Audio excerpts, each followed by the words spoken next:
L-Unjin tal-Għalliema ħabbret li se tiġi organizzata protesta mill-impjegati tal-Imkast e kif fi kliem l-MUT stess ilhom għal dawn l-aħħar 2.9 xhur għaddejjin b'negozjati għal ftehim kollettiv mal-Imkast.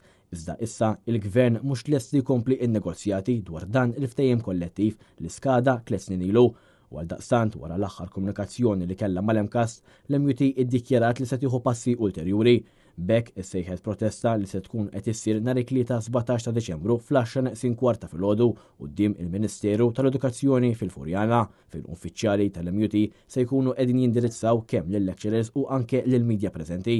Din hija protesta oħra li se ssir wara serje ta' protesti li saru f'dawn l-aħħar xhur kemm mill-istudenti u kemm mill-għalliema. Huwa evidenti li fost il-lecturers u anke fost l-istudenti qed tikber il-frustrazzjoni e kif issa wasal biex jagħlaq l-ewwel semestru u kulħadd għadu flama. Dan jgħod ukoll anke għall-ITS fejn għaddejja b'sitwazzjoni simili.